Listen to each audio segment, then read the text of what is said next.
Buenos días, ¿cómo están? Hoy quiero contestar una pregunta y atender una solicitud que me hizo un gran amigo, un compañero, un ex compañero, un colega en la parte de seguridad, a Pepillo, José Miguel González. Me preguntaba qué podía hacer para que se alinearan los mandos medios de su organización al tema del cumplimiento del estándar de SMART, como ellos les llaman, ¿no? Que puede ser un estándar de CIMA, de HS, etcétera. Miren, yo respondería primero con dos preguntas, ¿no? La primera pregunta que yo haría sería, eh, ¿por qué se paga tan poco a la gente que se dedica a salud ocupacional, a seguridad e higiene, a la parte ambiental en la mayoría de las compañías?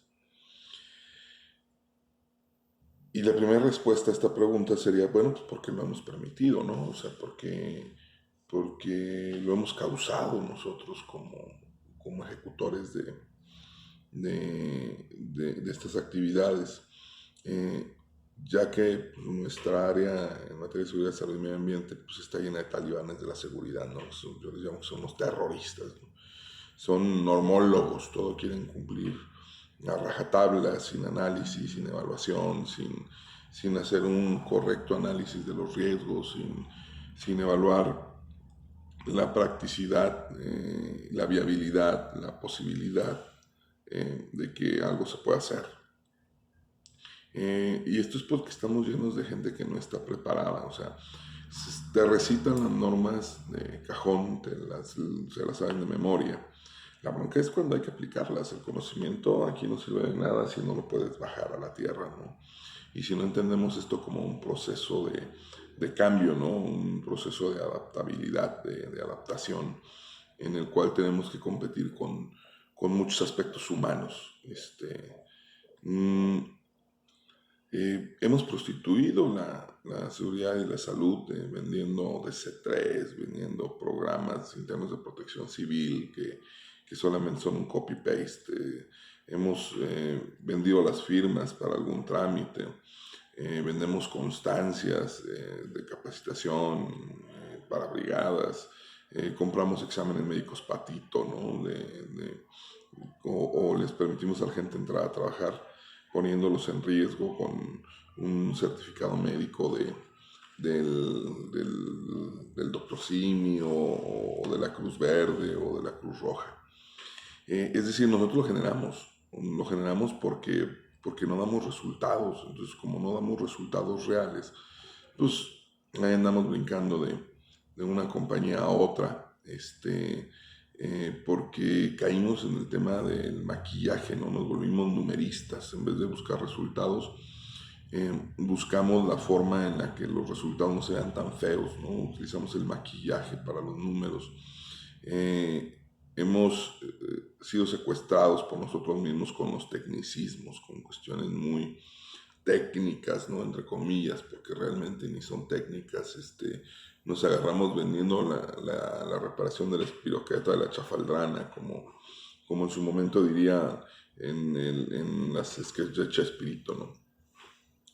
Eh, ¿Por qué nos ven como un gasto? Pues precisamente porque es en lo que nos hemos convertido, porque no tenemos valores o no los respetamos, porque nos quejamos del equipo, de nosotros mismos, porque nos peleamos, porque no somos un gremio, porque no hemos podido primero defender nuestros fines lícitos y después eh, tratar de seducir o conducir a la organización hacia ese lado. De entrada, en una organización en la que tienes que justificar la importancia de la seguridad, difícilmente tendrás éxito. O sea, eso es un hecho. Esto es un tema moral que tiene que quedar sobreseído, que ni siquiera tuviera discusión, porque estás hablando de cuidar eh, a las personas, es decir, su vida, su salud, su integridad, el medio ambiente, los recursos naturales, el bienestar de los vecinos, el bienestar de los colaboradores. O sea, si tú tienes que justificar la importancia de las actividades a las cuales tú te dedicas, a la organización, hago la aclaración, ¿no? A los directores, a los gerentes, está complicado. Precisamente ayer en una consultoría que estaba dando, que me están invitando, me decía el director de operaciones, oye, ¿y dónde vives? Y yo, pues, ¿por qué? No, pues es que en caso de una emergencia, o sea, ya de entrada tú estás asumiendo que los accidentes van a seguir sucediendo, o sea, que los estás esperando. Entonces, el problema es que ni siquiera eres consciente de que los accidentes suceden porque tú como director dejas de hacer las actividades o no haces o no cumples con tus roles y tus responsabilidades para evitarlo. O sea, es súper importante que entendamos ese proceso, ¿no? Porque luego cuando esta gente habla de seguridad es flatus vocis, ¿no? Es decir, son palabras vacías, palabras sin contenido, como un perico repitiendo lo que escuchó, no, la seguridad es lo primero, cero accidentes. Eh, no, o sea, después le quiso componer este cuate como diciendo, no, bueno, pues es que ya nos puedes decir, y en lo que llegas, no, espérame, tú debes tener un plan de respuesta a emergencia donde debes tener consideradas las cuestiones de lesiones médicas y en definitiva un médico sin recursos, sin estudios, sin evaluaciones, sin análisis, sin estudios de gabinete, no debiera tomar una decisión al respecto de la condición de un lesionado, ¿no? O sea, porque al final de año es un accidente.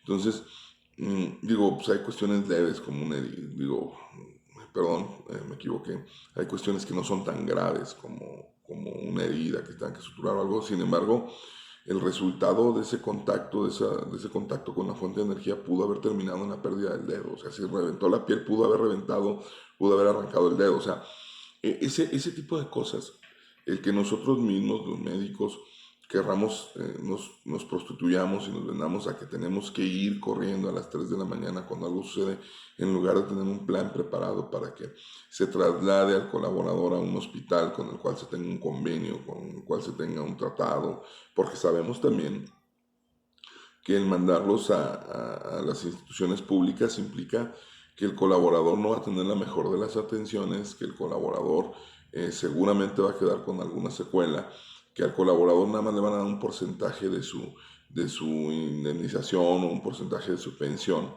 pero lo van a regresar al rato al colaborador, a la empresa, con las secuelas sin que pueda seguir ejecutando sus actividades ordinarias, no porque no quiera la gente en las instituciones, porque no tienen los recursos, porque no tienen los medios.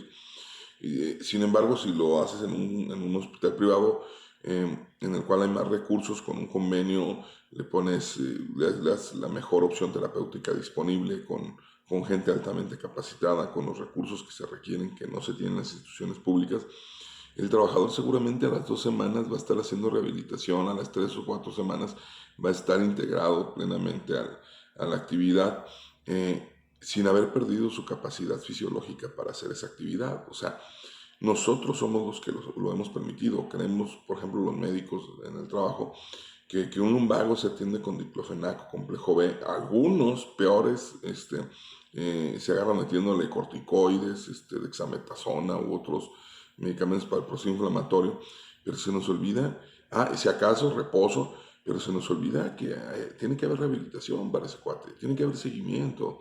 Primero tendremos que definir la severidad del daño de la lesión, y eso no lo vemos con los ojos, y eso no lo vemos con clínica. O sea, hay que hacer evaluaciones que nos permitan ver las articulaciones que están involucradas para, con base en eso, decidir cuál es la mejor opción para el paciente, ¿no? En este estricto sentido, cuando yo ya estoy esperando el accidente, bueno, pues estoy teniendo una visión que no motiva en relación a la seguridad. Yo les hablaba de estos cuates de los talibanes. Por un lado, estos cuates que siguen esa tendencia de obediencia a normas, es una visión que no motiva la seguridad. Es decir, ¿por qué? Porque viene impuesta desde el exterior, porque seguramente este talibán quiere complacerse, o sea, complacer su ego, porque seguramente este talibán quiere complacer al jefe para crecer, tener una mejor posición. Hay otros que lo hacen eh, dentro de estas visiones que no motivan por evitar accidentes, con un afán numerista. No buscan el resultado, buscan el número. No, no tienen esa conciencia de desarrollar de que la gente desarrolle esa capacidad para ejecutar acciones preventivas. No tienen esa conciencia de hacer que el personal tenga actitudes de alerta o cautela para protegerse. O sea, esa visión de evitar accidentes es numerista y no motiva la seguridad. O sea, el ser accidente no es una utopía y sí se puede. Lo hemos logrado en algunas organizaciones, pero es el resultado de un proceso que implica tiempo, cambiar la mentalidad de la gente. ¿Cuáles son las visiones que sí motivan? Como una demanda interna, una demanda personal como individuo, que logra rebasar esa dimensión física y externa y alcanza ese nivel psicológico en el individuo, donde él tiende a cuidarse de manera integral y donde tiende a cuidar a los otros también de no sufrir alguna lesión o algún daño.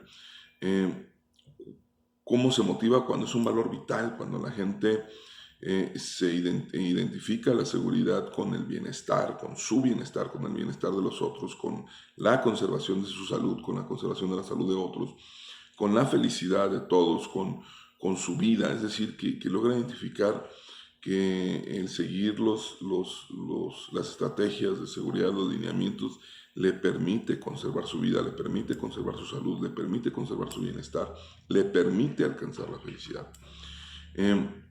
Necesitamos desarrollar esa búsqueda interior, esa necesidad que conduzca a la gente a desempeñarse garantizando su integridad física.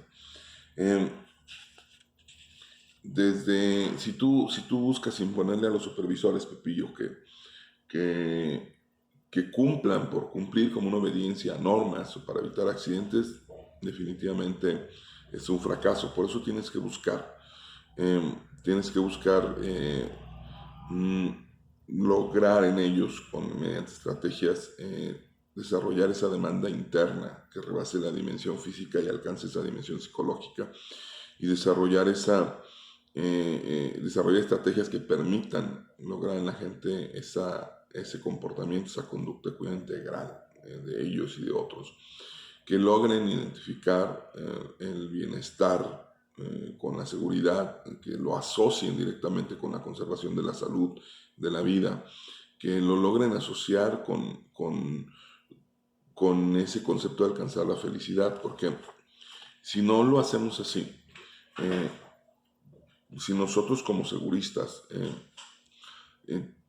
tratamos de tomar atajos por afán, como mucha gente quiere tomar herramientas como el Safe Start, la seguridad basada en valores, la seguridad basada en el comportamiento, como un atajo para alcanzar algo. Me tocó verlo con directores de recursos humanos, con gerentes de seguridad, que inventan formas que destruyen los procesos necesarios, se brincan etapas en estos procesos de alcanzar un comportamiento seguro. Entonces tú no alcanzas a permear en la gente ese concepto para que ellos elijan, para que dejen de elegir, conductas por placer momentáneo, ¿no? O sea, que dejen de tener esas conductas reactivas, regidas por impulsos, que dejen de recurrir al ilícito por un pseudo beneficio.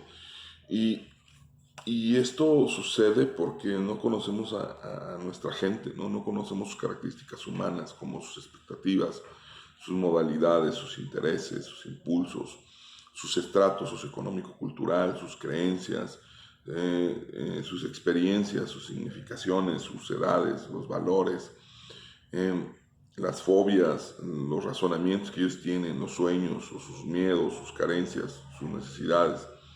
No conocemos qué tan preparada es nuestra gente, no conocemos sus deseos, no conocemos a qué le tienen fe, no sabemos cuáles son las actitudes que predominan en ellos, no sabemos para qué son aptos, ¿no? O sea, no sabemos qué son capaces de hacer, no conocemos su potencial ni sus catalizadores, qué es lo que los mueve, no conocemos sus tradiciones ni sus costumbres, ni tampoco sus antecedentes, y difícilmente, si no tenemos un análisis previo de todas estas condiciones, vamos a poder diseñar una estrategia para que ellos se involucren en la parte de la seguridad. Yo, con esta experiencia en diferentes ramos de las empresas, lo que me ha quedado claro es que lo primero que se tiene que desarrollar en una persona es orgullo por su trabajo, que le genere un sentimiento de pertenencia en la organización, y esto va a cambiar su actitud y se va a mantener motivado para hacer las cosas bien. Y esto se va a ver manifestado mediante comportamientos seguros. Lamentablemente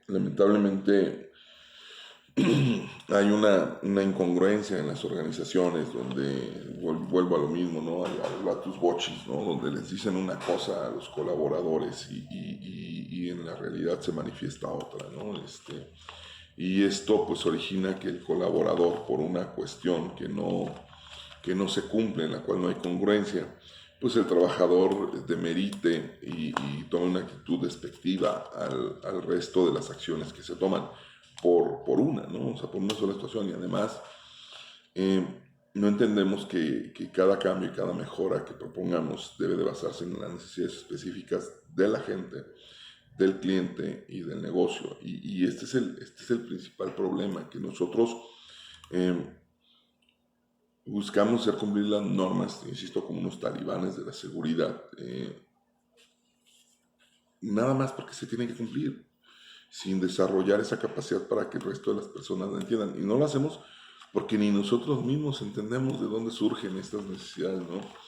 Y buscamos, sobre todo muchas empresas, y muy en especial en las áreas de recursos humanos, buscan mediante justificaciones y la negociación convertir a lo que es malo en bueno, y no se puede. O sea, no porque lo digas de una forma bonita deja de ser malo, o sea, deja de estar mal, deja de tener un incumplimiento. Pasa mucho con el tema de los aptos y los no aptos, ¿no? O sea, ellos buscan, no, es que es discriminación, no. El convenio internacional de la Organización Internacional del Trabajo número 111, si no me equivoco, establece precisamente que no se debe de considerar discriminación cuando una persona no reúne las características de idoneidad, y eso es porque son actualistas, porque buscan el cubrir la vacante independientemente de que no sea el candidato adecuado. Es muy situacionista esto, ¿no? No digo que en todos los casos, hay muy honrosas excepciones, pero es algo que se ha vuelto común. Yo espero, Pepillo, que te haya servido. Lo comentamos. Lo que sí es un hecho es que pues hay que buscar hacer que la gente modifique la forma en la que ve la seguridad, para que se puedan alinear a los valores y a la expectativa que la organización pueda tener de ellos. Muchas gracias a todos. Los leo en los comentarios.